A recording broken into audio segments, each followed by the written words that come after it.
জাতীয় দল অথবা বিপিএল সব জায়গাতেই অধিনায়কত্ব নিয়ে সমালোচনায় থাকেন মেহেদী হাসান মিরাজ।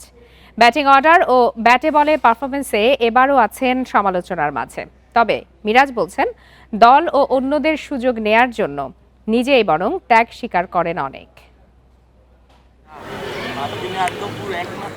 হঠাৎ করেই বাংলাদেশ ক্রিকেটে একটা ঝড় বয়ে যাচ্ছে।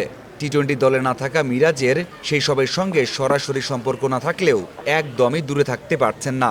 বিপিএলে মাঠের চ্যালেঞ্জের সাথেও মানিয়ে নিতে হচ্ছে প্রতিনিয়ত। সিলেট টাইটান্সের অধিনায়কত্বের পাশাপাশি তার ব্যাটিং বোলিং নিয়ে হতাশ সমর্থকেরা। প্রতি ম্যাচ শেষেই শুনতে হচ্ছে দুয়ো। আমরা তো বাংলাদেশের মানুষ, ঠিক না? আমরা তো আর অন্য গ্রহের মানুষ না, অন্য দেশের মানুষ না। দিন শেষে আমাকে যদি কেউ একটা বাজে কমেন্ট করে, আমাদের বাংলাদেশের মানুষই যদি আমাকে কমেন্ট করে, তার দ্যাট মিনস তার বাংলাদেশের প্লেয়ারদেরকেই কমেন্ট করলো, ছোট করলো বাংলাদেশের প্লেয়ারকেই। যুব দলে ব্যাট করেছেন টপ অর্ডারে, জাতীয় দলে খেলতে হয়েছে বিভিন্ন জায়গাতে, এখনও মন মতো জায়গাতে ব্যাট করতে পারেন না। ত্যাগের কথা জানালেন, অন্যদের জন্য কি করার চেষ্টা করেন সেটাও বললেন। আমি নিজের জায়গা ছেড়ে আমি আরিফুলকে খেলিয়েছি। আমি কিন্তু 4-এ ব্যাটিং করার কথা ছিল, 3-4-এ আমি নিজে যেতে পারতাম, বাট আমি কিন্তু যাইনি। আমি আরিফুলকে আমি প্রমোট করেছি, চেষ্টা করেছি। ও একটা ইয়াং প্লেয়ার, ও যদি এখানে ভালো খেলে বাংলাদেশের জন্যই ভালো হবে।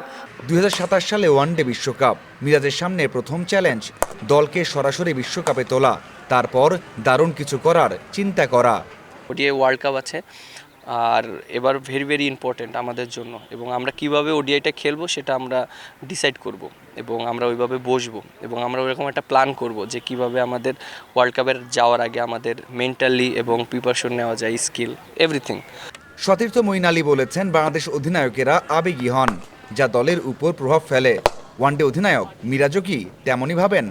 প্রত্যেকটা মানুষ ক্রিকেট খেলা দেখি এবং ক্রিকেটটাকে অনেক ওন করি, এর জন্য হয়তো যারা ক্যাপ্টেন্সি করে তাদের ওই ইমোশনটা ওইভাবে হ্যান্ডেল করতে পারে না, বাট এখন যারা আছে সবাই ইমোশন কন্ট্রোল করে। আলোচনা সমালোচনা ভুলে আপাতত সিলেট টাইটান্সের শিরোপা মিশনে মন দিতে চান মিরাজ। Mazharul Islam, independent news, Sylhet.